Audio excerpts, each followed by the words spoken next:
Hi, I'm Kyle, and on this episode of the MWA podcast, Sean and I are asking Michael Drury the other 5 questions.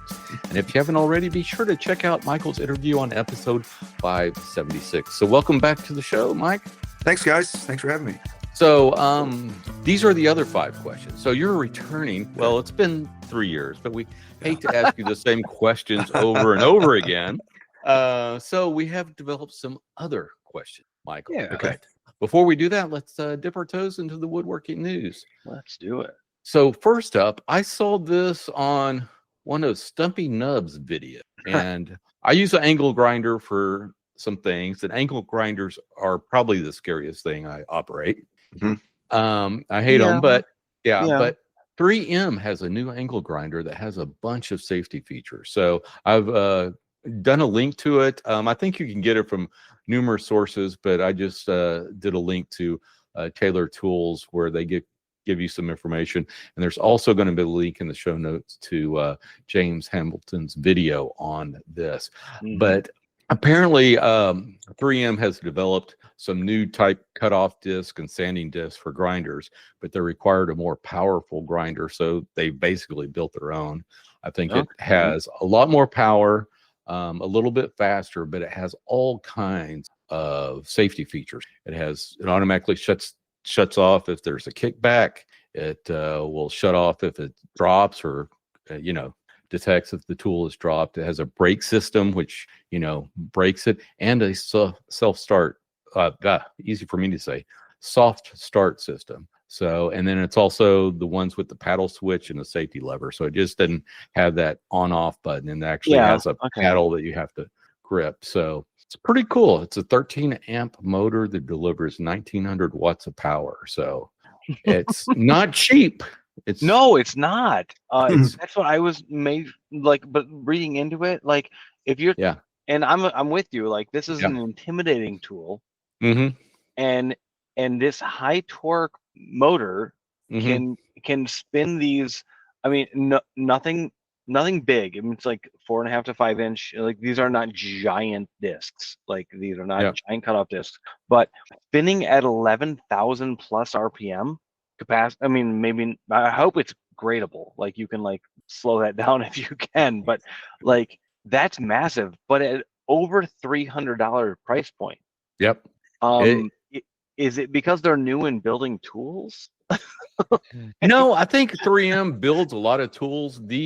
But most of their tools are built are professional grade tools. Okay, and if that is the case, you can't really see them because they have like some sanders. They're basically the same as like Merca or the Festool sanders and stuff like that. But they're kind of professional grade type tools. But anyway, so and when I did a look for them, I could find this grinder at some very specific, professional grade website type stuff, where you're talking contractor type stuff. Taylor Tools was the only, quote unquote retail website I could find this at. Okay. Is it tailored toward metalworking a little bit? Yeah, it is. But I mean, looking through it, they're that's what. But if you're using like the Arbitech stuff to, this is probably one of the best grinders you could get for doing that kind of stuff. I mean, robust as hell. Yeah, for sure. Yeah, but I just thought it was interesting, all the safety features it had, because kickbacks and stuff like that. I mean, that's what really kills you with these angle grinders. If you get a kickback and it flies out of your hand or whatnot. Like I said, I'm, because of, building my jigs and stuff like that, I'm constantly cutting metal rods and stuff like that. And so, I use an angle grinder quite a bit. And this is definitely something that caught my eye. We'll put it that way.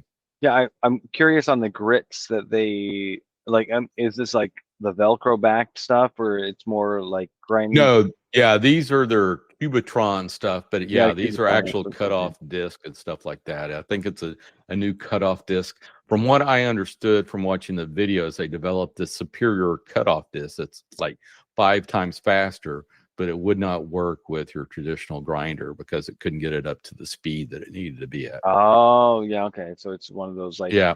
So they go, hey, we got a superior disc. We might as well make a superior grinder to use it with. Yeah, yeah. I mean, it's got to be robust if it can be used in like metalworking. Mm-hmm. If you can adapt it to your particular woodworking, I mean, maybe that's the choice for you. I mean, and Taylor's got it on sale. Actually, it's close to $500 and it's under $350 right now. Yeah. So go for it. Yep. Yep. You know, like I said, I use a grinder all the time. I saw that video and went, that's interesting. So yeah, it is. It's very interesting. And that is the first 3M tool I've seen. I've seen 3M abrasives and others, but that is the first actual tool I've seen. Yeah, yeah. It's like I said, they also make sanders. They probably make a bunch of stuff that we just don't have any insight into, you know. But well, with that, let's move on to our friend Andrew Klein, friend of the show. Heck yeah. He has a new tail vise insert. He has a pre-order for this, and this is fairly interesting. I recommend people. We got links in the show notes to go out there and look at this. But I also would recommend going out to his YouTube channel, looking at that, or Adam Savage's YouTube channel, because he actually installed this on Adam Savage's bench. So it's basically a tail vise insert, and it uses a magnet that you can turn on or off to actually operate the tail vise going in and out. So I don't know if I can do it much justice as far as trying to describe the operation without seeing it in action, but it's basically and you don't have to use one of Andy's vices to do this. This will work with almost any vise, as long as it has room to mount this magnetic switch in it. But yeah, it's pretty cool. So if you have a bench and you don't have a tail vise and you want a tail vise, I would say this might be something you were interested in, especially if you already have a vise at the end of your bench. I would agree with that statement. It's interesting. The one I saw his videos when he was releasing it. The one that's like inside the table, like midway. Yep. That can be maybe a little off-putting, but the outside mount that I'm looking at right now, that is kind of adaptable to many different things. It's slick. As long as and I'm sure the magnet can hold the force that anyone could put on these things, but that's really, I mean, and he doesn't do anything bad, right? Like, these are all well thought, well engineered. But yeah, well. he has videos with it on his vise, and then he has videos on it, on a cheap vise, or cheaper vise, should I say? And so yeah, it looks pretty cool. Looks pretty cool. Yeah, very cool. Yeah. Once again, it's like, why didn't I think of this? Because he's in the business of vice making. I know. like that's what's happening here. It's a really innovative little addition to his kind of repertoire in a way. Like he made his biggest splash maybe with his end vise, with a big gear operated quick vise, and major engineering going into it, and I'm truly impressed by his continuing innovation. Like, that's really cool. Yeah.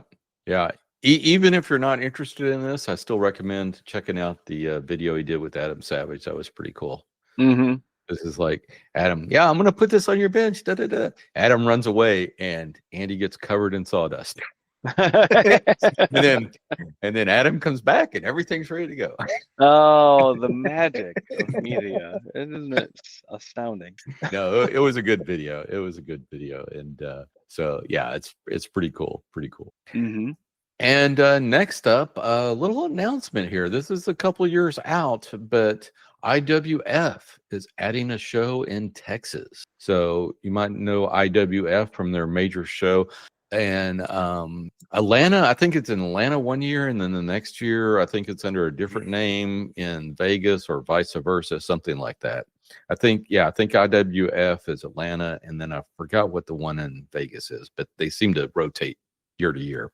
And so IWF is now bringing a show to San Antonio. So The first show is going to be August 25th and 27th of 2027. So like I said, we're still a couple of years It's a ways out. Yeah.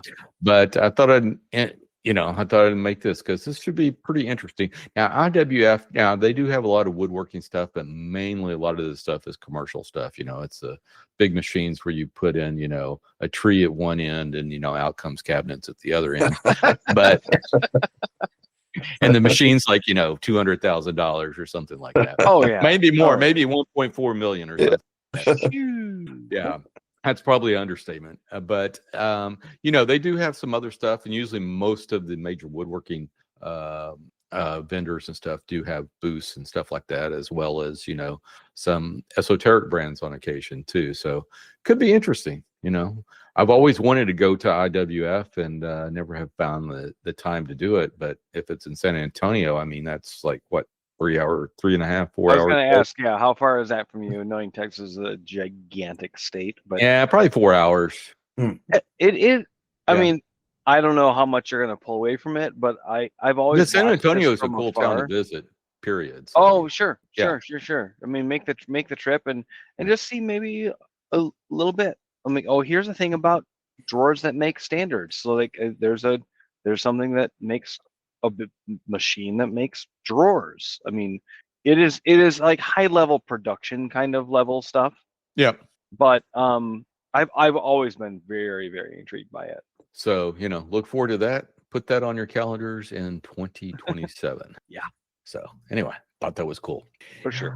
With that, let's give our patrons a shout out. So who do we have to thank this week? Yeah, we're going to give our normal Patreon shout out to our supporters. Today, we're giving that particular one to our friend Nick Carruthers. Nick, thank you, as always, for your support of our show.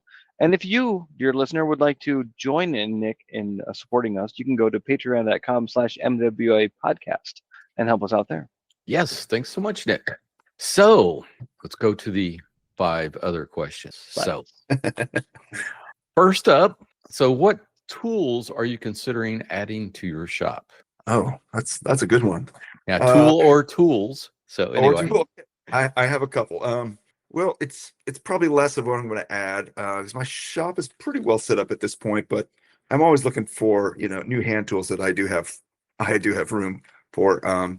But I got a couple recently that I'm enjoying that I'll share rather than upcoming purchases. I recently got the Crucible Exeter hammer, which is a really nice, beautiful tool. Mm-hmm. It's doesn't do the job any better than the $10 S-Wing I had from Home Depot, but it's a really beautiful tool. Hanging on the wall. Sure is. And when I do use it, it performs wonderfully. And I just got the tapering plane made by Kelly Harris that I waited a few months for. And if you're familiar with that, it's basically like a big pencil sharpener that will cut a perfect 6-degree taper on the end of like a Windsor chair leg that goes into that tapered mortise in the seat. And it literally just peels the wood off like in a one long sheet, just like a pencil sharpener. It's really sweet. So it leaves like an awesome surface. And that is a big improvement in that joint over what I had been, the other tool I've been using. So I'm super happy with that. I've not heard of that. Yeah, I think Pete designed. Yeah, I think Pete and Kelly helped design it. You didn't see it at Handworks? That's where they introduced it. Oh, you know what? Maybe I did. Mm-hmm. Okay, no, I'm just looked it up. So yes, maybe I did. Yeah, it's a great tool. Yeah, it's pretty cool. It is cool. I played around with it for a while there, and it was it's just like spinning it around. Yeah. It's addicting. You start tapering every stick of wood in your shop, Everything to 6 degrees. It's amazing. So next question then, are there any changes you would like to make in your shop / workflows? Well, yeah, I mean, there's changes I'd like to make, but aren't probably really feasible in the space I have now. I wish I had some more storage space so I could purchase larger quantities of wood. Like I bought a walnut log, had it milled about a year ago for a set of chairs, and it was a really great process working with the sawyer. And I worked through about half that log on a set of chairs, and I have half it left, and I just have it kind of stored under a addition in our house, so it's away from the weather. But I wish I had a better option for those kind of things. So, the dream shop someday, my wife and I talk about when we relocate, either building or find a property with an existing shop that would be a good teaching space and also like maybe room for a small gallery attached. So that's the dream. But as far as upcoming changes, no, I'm pretty happy with what I have, I think, for now. Yeah, you're Cool. making it work. Good. Yeah, I'll make it work for sure. Yeah. Well, down here in South, the barn dominiums are a thing. I know. Yeah, they are. Yeah. Well, so next question. What is the technique or class you would like to learn from or take? Yeah, that's a good question. I'd like to learn something totally different. Like I see Dave Fisher teaches that class on his carved bowls that are really beautiful. Mhm. I like that if I had the time, or like Daniel Clay teaches chip carving classes. Those are really, he does really beautiful work too. So something like that maybe I wouldn't use every day, but just kind of like a fun break from making furniture. Nice. Yeah. But maybe not something that I would try to take any further than that. Yeah, another little, like a little exit out of what you're normally. Yeah, right. But just still kind of progressing. Maybe inform your current process. Yeah, maybe. Yeah, it's fun taking classes, but sometimes it's hard to find the time and the travel. But Oh, of course. it's always Yeah. worth it, though.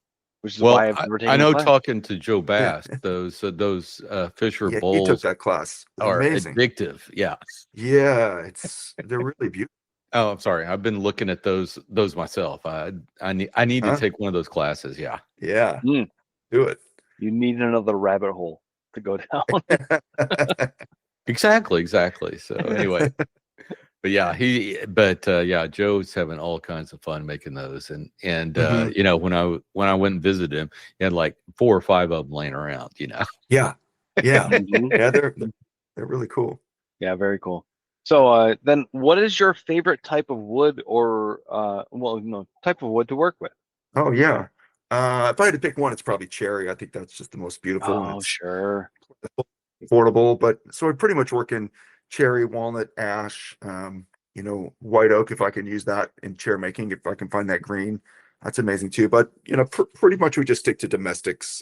Yeah. Because Yeah. we have, especially on the East Coast here, amazing, amazing species of trees that grow sustainably. And I'm not really so much attracted to exotic wood. I don't really think it fits in our design. So, yeah, kind of the local stuff. Do you have a Mhm. lot of do you have mills like wood mills that supply that kind of stuff around you? Um, I know a few small sawyers, but where I shop, he's buying it from the mill. So there's one step in between. Okay, yeah. Yeah. Like I've had an experience where a buddy of mine knew a guy who was felling some trees, and he was like, "Oh, I want to get those cut and milled," and so he like facilitated that between the Yeah. two. Like that Yeah. was great, but it's like that's not sustainable. Like it was a one-time thing. I've got some eight Yeah. quarter, walnut, just kind of slabs here and there. I've got some ash as well. Hmm. But those domestics, at least on our side of the country, they're Hmm. pretty prevalent. And you Yeah. can find them.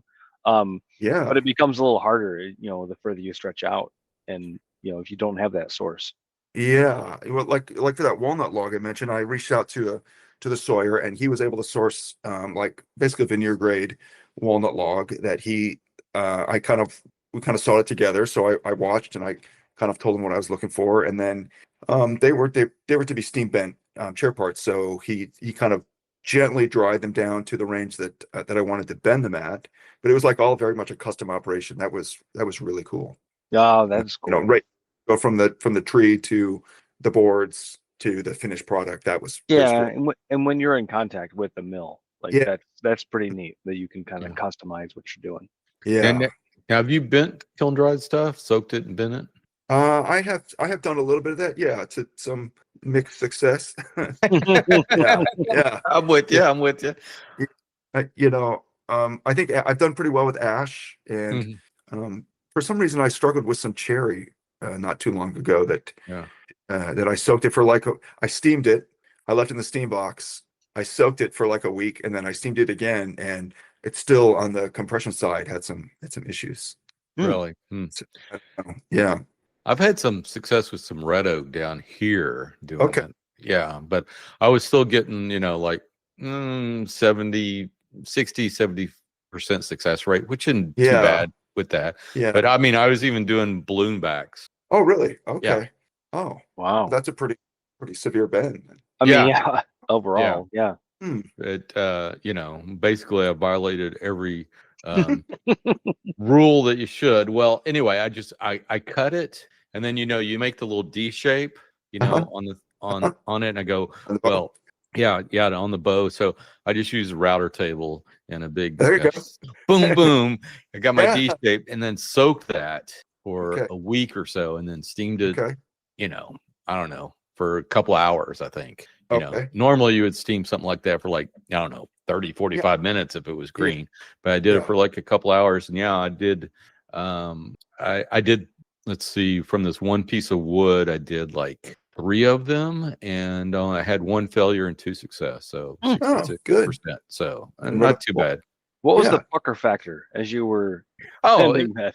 Well, what I used is one of those, things with the winch, with and then with the piece of metal to back everything up, strap and get all that stuff done, and winched it in, and it seemed to work pretty well. Did you cut from a board?